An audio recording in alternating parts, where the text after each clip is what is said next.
अस्सलाम वालेकुम, I am Yashfeeq, I am CSP officer. मेरा नाम है गुलाम हुसैन, मैं एक PMS ऑफिसर हूँ। आज की जो हमारी डिस्कशन है इसका मेन टॉपिक है कि आप यूट्यूब से, इंटरनेट से या जो डिफरेंट ओपन कोर्सेज वेबसाइट्स हैं वहाँ से आप CSS की, PMS की और जो वन पेपर जनरल नॉलेज के एग्ज़ाम्स होते हैं उसकी तैयारी कैसे कर सकते हैं। ये एक ऐसी डिबेट है जो बहुत सारे स्टूडेंट्स ने पूछा है। क्वेरी है बहुत बड़ी कि जी इंटरनेट के सोर्स को स्ट्रक्चर्ड वे से कैसे यूज़ किया जाए कि हम घर बैठे, क्योंकि आपको पता है कि ये कोविड-19 का पीरियड चल रहा है, हर बंदा आइसोलेटेड है, इदारे बंद हैं, कोई और भी ज़रिया नहीं है, एकेडमीज़ बंद हैं, टीचर्स क्वारंटाइन पीरियड में हैं। तो इसमें स्टूडेंट्स के पास एक ही ऑप्शन बचता है कि वो ख़ुद से ही इसको इंटरनेट को यूज़ करे और उसमें से वो रिक्वायर्ड चीज़ें निकाले जो उसके सिलेबस के मुताबिक हों। बिल्कुल सही। इसमें आप क्या देखते हैं सर कि कौन सा ऐसा मसला है जो स्टूडेंट्स ज़्यादा फेस कर रहे हैं? अच्छा, इसमें दो तीन चीज़ें हैं जिस तरह सर ने बड़ा ब्यूटीफुली इसमें बताया अभी कि ऑब्वियसली एक तो कोविड-19 की वजह से और बाज़ औक़ात बहुत सारे स्टूडेंट्स की बाइंग पावर भी नहीं होती कि वो ऑब्वियसली एकेडमीज़ अफोर्ड नहीं कर सकते या ऑनलाइन कोर्सेज भी अफोर्ड नहीं कर सकते जो कि टीचर्स पढ़ा रहे हैं। बेस्ट स्ट्रेटजी तो मैं ये कहूँगा कि अगर आप अफोर्ड कर सकते हैं ऑनलाइन कोचिंग, तो अगर आप किसी टीचर को ज्वाइन कर लें तो आपकी ऑब्वियसली इसमें टाइम की सेविंग होती है कि आपको कम वक्त में एक ऑर्गेनाइज्ड मटेरियल और ऑर्गेनाइज्ड कोर्स मिल जाता है उस टीचर के पास से, और आप खुद से भी कर सकते हैं। जो सबसे सर बड़ा मसला आता है ना जब आप कोर्स खुद से ऑर्गेनाइज करते हैं, उसमें एक तो इशू ये होता है कि आपको जारी बात है किसी भी जगह पे ऑर्गेनाइज्ड पूरे का पूरा as per CSS syllabus course नहीं मिलेगा। बिल्कुल, बहुत थोड़ी सी कुछ वेबसाइट्स हैं जो कि पाकिस्तानी ऑब्वियसली स्टूडेंट्स ने या टीचर्स ने बनाई, जिस तरह हमारी वेबसाइट है अभी हम पे इस पर कोर्स डालना शुरू किया, लेकिन इस पर भी टाइम की कंपल्शन की वजह से ये पूरा सारा कोर्स अभी हमारा भी अवेलेबल नहीं है। फिर दूसरा सर इसके अंदर एक इशू आ जाता है कि डिस्ट्रैक्शन बहुत ज़्यादा होती है। हम जब वेबसाइट पे जाते हैं तो हमें कोई किसी गाने का कोई वो नज़र आ जाता है जिसको क्या बोलते हैं, एक इमेज नज़र आता है, पसंद आता है, हम उसको देख लेते हैं। हाँ जी, बिल्कुल। या फर्स्ट के को बड़ी कैचिंग सी मार्केटिंग टूल है मुख्तलिफ कंपनीज के जो को बड़ा कैचिंग सा थंबनेल आता है कि जनाब इमरान खान ने वो स्पीच कर दी और पता नहीं वो क्या कहते हैं, असद उमर ने ये कह दिया, शहबाज शरीफ ने ये कह दिया, लाइक हकीकत टीवी लाइक हकीकत टीवी। ठीक है, तो आप पढ़ने गए थे क्या कहते हैं जनरल साइंस एबिलिटी या ऐसे की थीसिस कैसे बना, स्टेटमेंट कैसे बनानी है, और वहाँ से आप असद उमर की पूरी स्पीच देख के आ जाते हैं। तो distraction and wastage of time इसके अंदर सेकंड मेजर इशू है। अच्छा, ये तो सर ये चीज़ें तो ऑब्वियसली होती हैं, इससे बच्चों ने अवॉइड करना है। मैं थोड़ा सा पहले आपको बता दूं जो मेजर सोर्सेज क्या हैं। कुछ ओपन कोर्सेज सर वेबसाइट्स हैं, कोर्सेरा है, यूडेमी है, एडेक्स है, ये कुछ वेबसाइट्स हैं जहाँ से आप कोर्सेज ले सकते हैं। फिर यूट्यूब पे बेशुमार चैनल्स हैं, फिर इंटरनेट है। अब सर आप इसमें अपना एक्सपीरियंस शेयर करें कि हमने तो जब तैयारी की थी उस वक्त तो ऑनलाइन इतना इसका एक्सपोजर नहीं था, एक्सपोजर मतलब ऑनलाइन पे इतना मटेरियल अवेलेबल नहीं था, मतलब 2007-8 में इतना अवेलेबिलिटी भी नहीं था।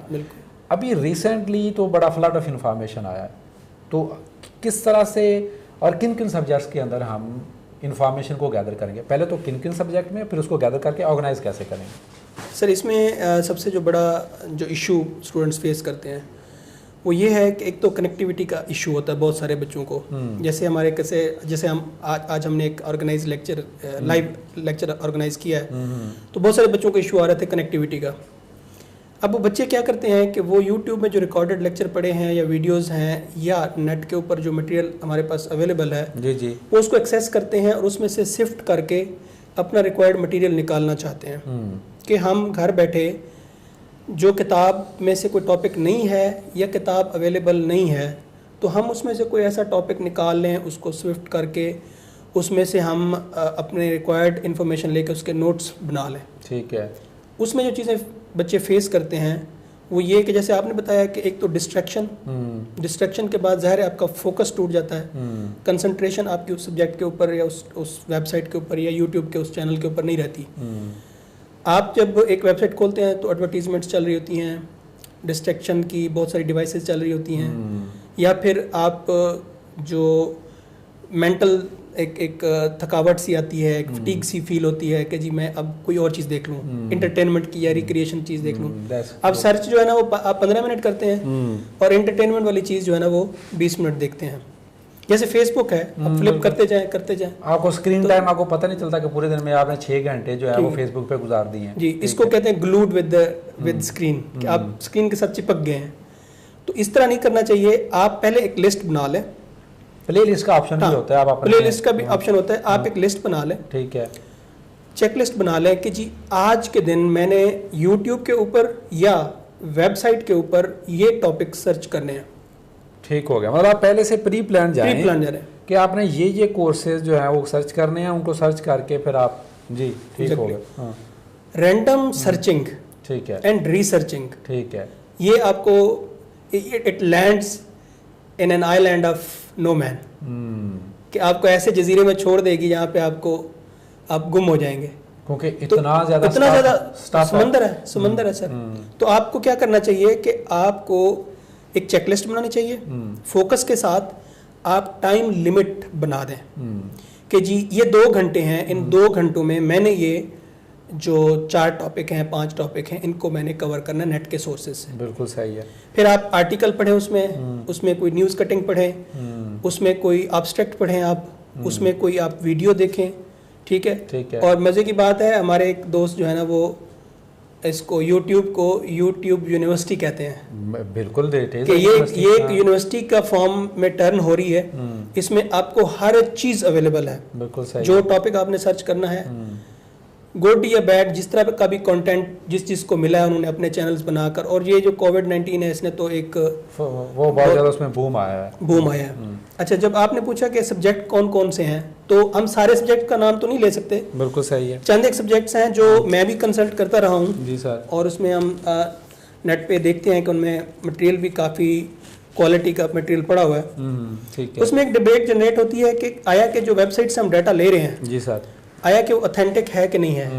ये बड़ा जैसे आप अभी कह रहे थे कि जी विकिपीडिया पे तो इतना ऑथेंटिक और डाटा नहीं होता, इन्फॉर्मेशन स्टैटिस्टिक्स जो हैं वो इतने ऑथेंटिक नहीं होते। मिसाल के तौर पर आप कर रहे हैं ऑर्गेनाइजेशंस तैयार करने का तरीका कार ये है, वर्ल्ड बैंक आप यूएनओ को तैयार कर रहे हैं, यूएनओ के जो दूसरे ऑर्गन्स हैं या उसकी जो सब्सिडरी ऑर्गेनाइजेशंस हैं, जी जी, उनको आप सर्च करें तो आप उनकी वेबसाइट पे जाएं। बिल्कुल सही है, ठीक है। वर्ल्ड बैंक की आप वेबसाइट पे जाएंगे तो उनके मिशन स्टेटमेंट, उनके ऑब्जेक्टिव्स, उनके एस्टैब्लिश्ड डेट, उनका सेक्रेटरी जनरल, उनका जो पब्लिकेशंस है वो सारी उसमें डाटा शो होता है। ऑब्जेक्टिव वो क्यों बनी थी, हिस्टोरिकल पर्सपेक्टिव सारा जी। उसमें फिर आपको एक एग्जेक्टिव समरी भी मिल जाती है कहीं ना कहीं, उनके 4-5 पेजेस की जो पब्लिशिंग होती है जिसमें उनके सारे स्टैटिस्टिक्स दिए होते हैं। अब वर्ल्ड बैंक पे जाएं, अगर आप पाकिस्तान के मुतालिक वर्ल्ड बैंक पे डाटा इकट्ठा कर रहे हैं, क्योंकि आप वर्ल्ड बैंक पे जाके 169 कंट्रीज या 168 कंट्रीज का तो डाटा नहीं सर्च कर सकते ना, तो आप वो भी समंदर है पूरा। आप फिर वर्ल्ड बैंक पे जाके पाकिस्तान वाला हिस्सा क्लिक करें और पाकिस्तान के ऊपर जो उसके स्टैटिस्टिक्स हैं वो सर्च करें और उसको करें। दूसरा ये है कि अगर आप करंट अफेयर्स तैयार कर रहे हैं, तो आपको जितने भी न्यूज़ चैनल्स हैं, ठीक है, बड़े बड़े अच्छे, जैसे आप अभी नाम ले रहे थे, जरा ले नाम। इसमें जो आप DW हो गया, TRT हो गया, BBC हो गया, CNN हो गया, अल जजीरा हो गया, ठीक है, वर्ल्ड इकोनॉमिक फोरम हो गया, या और भी बहुत सारे ऐसे जो चैनल हैं वो आपको लाइव दिखा रहे होते हैं जो इंसिडेंट्स हो रहे होते हैं। जैसे ब्रेक्जिट की कवरेज उन्होंने की सारी, हांगकांग की आप कवरेज कर रहे हैं, या बाकी जो मिडिल ईस्ट में हालात चल रहे हैं उनकी जो कवरेज देते हैं वो कवरेज अगर आप देख रहे हैं तो आप अपडेट हो रहे हैं चीज़ों के, ठीक है। उसके अलावा करंट अफेयर्स का जो बेहतरीन सोर्स है वो ई-पेपर है, ई न्यूज़पेपर डॉन का हो गया, गार्डियन हो गया, वो आप डाउनलोड भी कर सकते हैं, वहाँ से लाइव भी पढ़ सकते हैं उसको सब्सक्राइब करके, या उसके और भी बहुत सारे जैसे एडिटोरियल, बहुत सारे स्टूडेंट्स ने अपनी यूट्यूब के चैनल बनाए हुए हैं और उसको रोजाना एडिटोरियल जो है ना उसका मीनिंग पब्लिश कर रहे हैं विद मीनिंग। जैसे हम जीके की बात कर लेते हैं तो जीके के लिए वेबसाइट्स भी हैं और यूट्यूब के ऐसे चैनल हैं जो आपको एक्टिव जो आपका जीके है जो रोज़ाना अपडेट हो रहा होता है। जैसे फॉर एग्जांपल हम सी एग्ज़ाम का चैनल का नाम लें, ठीक है, उसमें वो जो लड़का है वो रोज़ाना का जो डॉन है उसमें जितने भी MCQs बनते हैं करंट अफेयर्स के वो अपडेट कर रहा होता है, ठीक हो गया, 5-5 मिनट की वीडियोस बनाकर वो डाल रहा होता है। इसी तरह आप मुख्तलिफ वेबसाइट्स हैं जैसे share.com है, गीक MCQs है, डॉन MCQs हैं, पाक MCQs हैं और बहुत सारी हैं, इंडिया बिक्स है, ठीक है, गो टेस्ट है, अच्छी वेबसाइट्स हैं, स्टडी रिवर भी है, स्टडी रिवर ऑब्वियसली वो।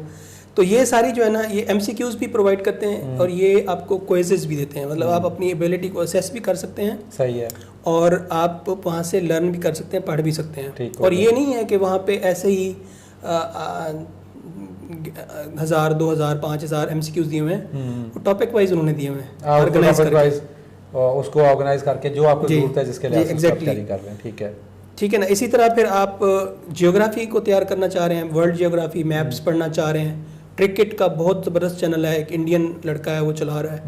इस तरह ऑर्गेनाइजेशंस हैं, उनके ऊपर इंडियन लड़कों ने बहुत सारी वीडियोस बनाई हुई हैं। हमारे पाकिस्तानी स्टूडेंट्स ने काफ़ी ने इस पे काम किया हुआ है, उसके ऊपर अवेलेबल हैं चीज़ें। पाकिस्तान स्टडीज़ और इस्लामियात के ऊपर अगर आप सर्च करना चाहते हैं यूट्यूब के ऊपर, जैसे वो पाकिस्तान स्टोरी है वेबसाइट है, उसके ऊपर पूरा पाकिस्तान की जो कॉन्स्टिट्यूशनल हिस्ट्री है और मूवमेंट्स हैं वो सारी दी हुई हैं। ब्यूटीफुल, ठीक है ना। इसी तरह आप इस्लामियात की बात कर लें, इस्लामियात पे तो बहुत ज़्यादा मटेरियल अवेलेबल है। आप डॉक्टर इसरार अहमद को देख लें, जावेद गामदी साहब को देख लें, जाकिर नाइक साहब को देख लें, किसी भी जो भी आप आलिम को सुनना चाहते हैं वो यूट्यूब पे अवेलेबल है। लेकिन उसमें भी अगेन यही नहीं आ जाएगा, आप डिस्ट्रैक्शन नहीं बहुत ज़्यादा हो जाएगी, क्योंकि उनका डिस्ट्रैक्शन सर ये कि आप सर्च कर सकते हैं, मतलब आप, मैंने आपको बताया ना कि आप एक तो टाइम लिमिट रखें, दूसरा टॉपिक वाइज जाएं, आप बस अपने टॉपिक की वीडियो, ये नहीं कि फिर आप हर चीज ही सुनने लगे, आप फिर वो आप कुछ नहीं कर पाएंगे। आप सिर्फ सिलेबस से रेलेवेंट रहें, आपको सिलेबस से गर्ज है, आपने उससे हटकर नहीं जाना। अगर फॉर एग्जांपल मैं इस्लामियात की बात कर दूं, अगर आप इज्तिहाद पे मैटर सर्च कर रहे हैं तो फिर आप इज्तिहाद पे 2-3 आलिम की बात सुन लें, आपको समझ आ जाएगी। बिल्कुल ठीक हो गया। और पर्सपेक्टिव भी मुख्तलिफ फिरकों का, मुख्तलिफ मसलक का पर्सपेक्टिव भी आपको पता चल जाएगा कि मुख्तलिफ आलिम इज्तिहाद के बारे में क्या सोचते हैं। ब्यूटीफुल, ब्यूटीफुल, उसको आप एनालाइज कर सकते हैं। बेहतरीन हो गया सर। ठीक है।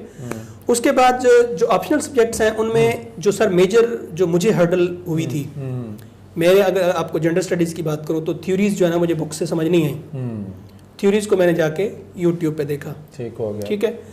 इस तरह जो पॉलिटिकल साइंस है, इंटरनेशनल रिलेशंस है, आपका पब्लिक एडमिनिस्ट्रेशन है, जेंडर स्टडीज़ है, सोशियोलॉजी है, अकाउंटिंग एंड फिनांस है, या वो सब्जेक्ट्स जो न्यूमेरिकल बेस्ड हैं, उनके न्यूमेरिकल्स अगर आपको चाहिए कहीं से, जनरल साइंस एंड एबिलिटी के जो बहुत सारा पोर्शन जो वेबसाइट्स पे और यूट्यूब के ऊपर पड़ा हुआ है। इकोनॉमी की बात कर लें, अगर इकोनॉमी पे आप बात करते हैं, इकोनॉमिक सर्वे है, उसकी एग्जेक्टिव समरी देख लें, उसको आप रीड कर लें तो आपका सारा पाकिस्तान का जो अभी बजट अनाउंस हुआ है, बजट की समरी देख लें, वर्ल्ड बैंक की रिपोर्ट, वर्ल्ड बैंक की कोई रिपोर्ट देख लें पाकिस्तान के ऊपर, वर्ल्ड इकोनॉमिक फोरम जो है उसका पेरिस क्लब है, जो फ्रेंड्स क्लब है पाकिस्तान का, उसको देख लें। इसी तरह जैसे हमारा CPEC है, CPEC की अलग वेबसाइट है, जितने भी हमारे बड़े बड़े प्रोजेक्ट्स हैं उनकी अलग अलग वेबसाइट्स हैं। बिल्कुल सही है। If you are preparing the relevant portion of that topic तो आप उसको सर्च कर सकते हैं।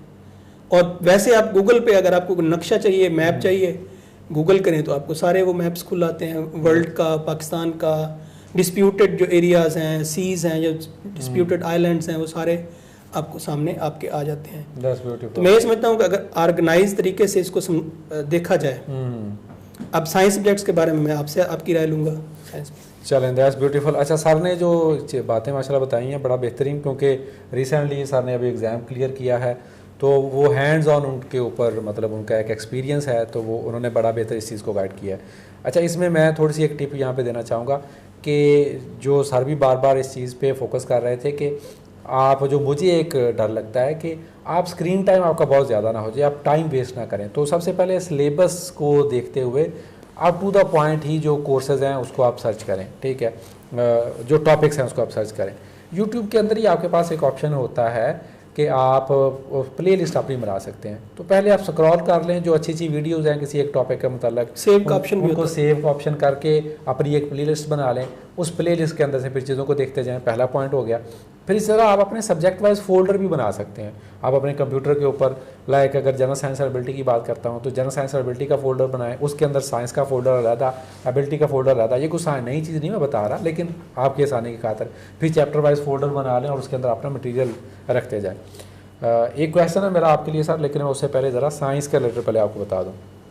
साइंस में जो जनरल साइंस एंड एबिलिटी में जो साइंस का पार्ट है ना, वो तो आपको किसी एक जगह से इकट्ठा सारा नहीं मिलेगा। लाइक जिस तरह एस्ट्रोनॉमी है तो मैं समझता हूँ कि नासा से बेहतर अच्छा, उनकी वेबसाइट से बेहतर अच्छा रिसोर्स कोई नहीं है, ऑथेंटिक भी है और आपको वहाँ पे बेहतरीन इन्फॉर्मेशन मिलेगी।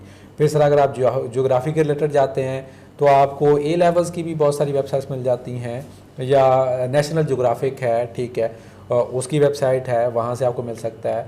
लाइफ साइंस है, उसकी वेबसाइट से आपको मटेरियल मिल सकता है। फिर इसी तरह अगर आप चले जाएँ अपना जो ह्यूमन बायोलॉजी है या ओवरऑल बायोलॉजी है तो उसके रिलेटेड आपको ये जो पाक मेड के नाम से एक वेबसाइट है, या इस तरह कुछ पब मेड है, ठीक है, जो मेडिसिन के रिलेटेड वेबसाइट्स हैं। किड्स हेल्थ की एक वेबसाइट है जहाँ पे आपको तमाम ये जो ह्यूमन सिस्टम्स हैं उसके मतलब इंफॉर्मेशन मिल जाती है।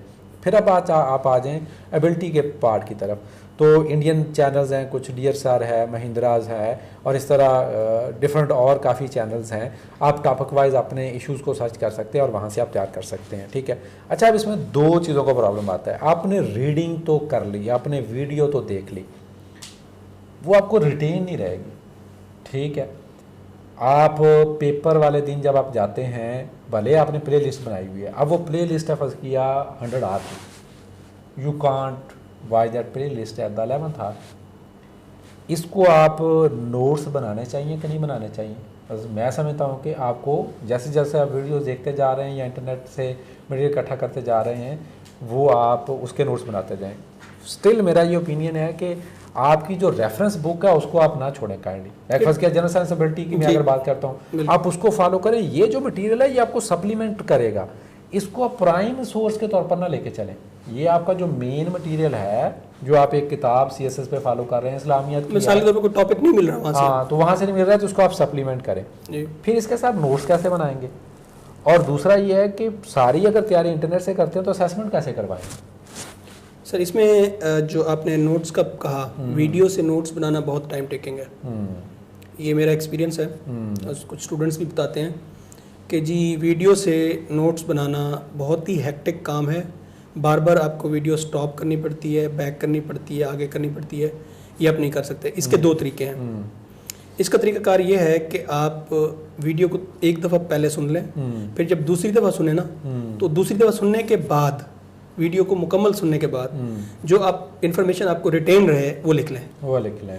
दूसरा तरीका ये है कि जैसे आप अगर वो वीडियो स्लाइड्स में है या वो वीडियो जो है ना वो पिक्चर या डाटा, उसमें डाटा जो है वो एक ग्राफिकल सूरत में है या वो वर्ड पे है या कोई उसकी वर्ड की स्लाइड है, तो उसको आप स्क्रीनशॉट कर सकते हैं। स्क्रीनशॉट करके फिर उसकी डॉक्यूमेंट फाइल बना लें। तो फाइल बनाकर आप जो है ना उसको इजीली उसको दोबारा आप वर्ड में भी कन्वर्ट कर सकते हैं और उसको दोबारा PDF में भी कन्वर्ट कर सकते हैं, और आप दोस्तों के साथ भी शेयर कर सकते हैं, अपने साथ भी, अपने पास भी रख सकते हैं। ठीक हो गया। और मोस्टली जो है ना सर वो वाइट बोर्ड वीडियोज़ होती हैं, वाइट बोर्ड वीडियोज़ को आप स्क्रीनशॉट ले सकते हैं। बिल्कुल सही है। अच्छा, इस पे हम अभी इसको कंक्लूड करेंगे। अगेन मैंने शुरू में भी कहा था, मैं अभी कह रहा हूँ कि इसको आप प्राइमरी सोर्स, मेरा ये मानना है कि प्राइमरी सोर्स के तौर पर सिर्फ इसको ना लेके आप चलें, क्योंकि आपको इसमें से कंटेंट को निकाल के उसके नोट्स बनाना और एट द 11th आवर मतलब आप हमें बुरा भला कह रहे हो, इट विल बी डिफ़िकल्ट। साथ साथ आपको एक मेजर बुक जो आप CSS की मार्केट के अंदर जो किसी भी सब्जेक्ट की, फर्स्ट इस्लामियत की बात करते हैं तो प्रोफेसर अर्शद चदर साहब की बुक है, करीमदास चौथाई साहब की बुक है, ठीक है, या और कुछ बुक्स हैं, किसी एक बुक को आप ऐसे सोर्स बना लें और फिर उसके अंदर से अगर आपको किसी इशू की समझ नहीं आती या इत्तेहाद का टॉपिक है या कोई टॉपिक है, वो आप समझते हैं कि यार मुझे यहाँ से समझ नहीं लग रहा। जनरल साइंस एबिलिटी की बात कर लेते हैं, आपको एवरेज की समझ नहीं आ रही, परसेंटेज की समझ नहीं आ रही, एनालिटिकबिलिटी की समझ नहीं आ रही, तो फिर आप जाके इंटरनेट को कंसल्ट करें। उसकी वजह ये है, जितना मर्जी अच्छा नेट पे मटेरियल आपको मिले, वो टाइम कंज्यूमिंग बहुत ज़्यादा है, मतलब वो आपका टाइम बहुत ज़्यादा ले जाएगा। और CSS के अंदर अगर मेरे से कोई बंदा पूछे कि सबसे कीमती चीज़ आपकी है क्या है, तो आपका वक्त सबसे ज़्यादा कीमती है। फाइनली सर, इंटरनेट से तैयारी करने का बहुत सारे बेनिफिट्स हैं। आपको विजुअली चीज़ों का समझ आ जाती है, आपके पास जो चीज़ फर्स्ट क्या किसी टीचर से भी बात को समझ नहीं आ रही तो उसकी भी आप वीडियो जाके देख लेते हैं, वहाँ से समझ आ जाती है। CSS की तैयारी में असेसमेंट का एक बड़ा इंपॉर्टेंट रोल होता है, ठीक है, उसका तो मेरे ख्याल में इंटरनेट पे कोई सोल्यूशन नहीं सर, जिसको हम मॉक असेसमेंट कहते हैं। मॉक असेसमेंट आपकी प्रिपरेशन का सबसे अहम पार्ट है जी। अगर आप उसको मिस कर रहे हैं तो आप अपने 20 से 30% एलोकेशन के पास होने के चांसेस जो है ना वो खो रहे हैं। That's true, 100% ठीक है ना। अगर आपने असेसमेंट नहीं करवाई, आपने अपनी जो मिस्टेक्स थी उनको आपने करेक्ट नहीं किया, या उनको कम से कम आपने जान नहीं लिया ताकि आप उसको मतलब रिपीट ना करें, क्योंकि मिस्टेक तो वो होती है ना जो रिपीट की जाए। फर्स्ट टाइम तो मिस्टेक नहीं होती। अब उसको बार बार आप रिपीट कर रहे हैं, फिर रिपीट किए जा रहे हैं, तो रिपीट जब करते जाएंगे तो जब आप फाइनल एग्जाम में जाएंगे तो फाइनल एग्जाम में भी आप वही गलतियां फिर कमिट करेंगे। ठीक हो गया। और वो आपके चांसेस जो है ना वो कम हो जाएंगे पास करने के, और अगर पास कर भी गए तो एलोकेशन के चांसेस बहुत कम हो जाएंगे। जी जी। तो इसमें यही है कि आप किसी भी ऑनलाइन टीचर से, किसी भी जो आपकी एक्सेस में टीचर है, फॉर एग्जांपल हम ये कहते हैं कि जी एक बंदा गांव में है, तो गांव में गांव वाला बंदा है वो लाहौर वाले टीचर से कैसे रब्ता करे? या तो ऑनलाइन कर सकता है, या फिर उस गांव में कोई ना कोई हायर सेकेंडरी स्कूल होगा, वहाँ पे कोई एसएस होगा जो अंग्रेजी पढ़ा रहा होगा, तो उसे एसएस करवा सकते हैं। आपके सिटी में कोई अच्छा टीचर होगा। जी बिल्कुल। क्या ना, तो जैसे आप मिसाल के तौर पर हम राजनपुर की कोई तहसील है, दूर की तहसील है, वहाँ तहसील में कॉलेज तो होता है ना, वहाँ पे कोई प्रोफेसर तो होगा। बिल्कुल सही है। जो बीए को पढ़ा रहा होगा या एमए को पढ़ा रहा होगा, तो आप उससे असेस करवा सकते हैं अपना सब्जेक्ट। बिल्कुल सही है। असेसमेंट के लिए कोई क्वालिफिकेशन, मतलब आप एक टीचर है, पढ़ा रहा है, इतने अरसे से पढ़ा रहा है, उसको बेसिक चीज़ों का पता है, तो वो असेस कर सकता है। उसमें मैं थोड़ा सा ऐड करना चाहूँगा, ये कोविड-19 जो एक तरह से ब्लेसिंग इन डिस्गाइज भी साबित हुआ है। और बहुत सारा जो मटेरियल है वो अभी देखें इंटरनेट पे यूट्यूबर्स ने बहुत सारा मटेरियल डाल दिया। लाइक हमने भी अपना जो चैनल है वो कोविड-19 के बाद स्टार्ट किया, और हम बहुत सारा बेहतरीन सर यहाँ पे मैं आपकी जो वेबसाइट है उसका नाम जानना चाहूँगा जो अभी आप sir is going to launch a website जिसके ऊपर आपको बहुत सारे कोर्सेज अवेलेबल होंगे सून। आप ये खुशखबरी सुनेंगे इंशाल्लाह सर के उससे, वो इंशाल्लाह आपको बताएंगे। अभी राइप हो जाए ज़रा, ठीक है ना, तो इसमें आपके साथ शेयर करेंगे। वो भी हम कोशिश कर रहे हैं कि इंशाल्लाह आपको ना ऑर्गेनाइज फॉर्म के अंदर चीज़ें आपके साथ डिलीवर करें। बहरहाल बात ये मैं कर रहा था कि ये एक ब्लेसिंग इन डिस्गाइज भी साबित हुआ है जो सारा जो मामला हुआ है। तो इसमें आपके पास बहुत सारे ऑनलाइन टीचर्स की फैसिलिटी भी है। सर माशाल्लाह खुद भी, मतलब आप असेसमेंट करवाना चाहते हैं, ये कोई मार्केटिंग नहीं है, सॉरी, आप किसी और टीचर के साथ, मतलब any teacher you can you have access over phone, Facebook. आप टीचर से रब्ता करें, उनको अपना मटेरियल सेंड कर दें, चाहे स्कैन करके या हार्ड कापी, वो आपको चेक करके वापस कर देते हैं। तो अगर आपको अपने गांव में, आपके शहर में आपके पास फैसिलिटी अवेलेबल नहीं है, तो आप लाहौर, कराची, इस्लामाबाद बैठे हुए टीचर से भी रब्ता कर सकते हैं। तो हमारी तरफ से जनाब आज इतना ही, मेरी तरफ से अल्लाह हाफिज़। बहुत बहुत शुक्रिया जनाब देखने का, और हमारे चैनल को लाजमी सब्सक्राइब करें। Thank you. अल्लाह हाफिज़।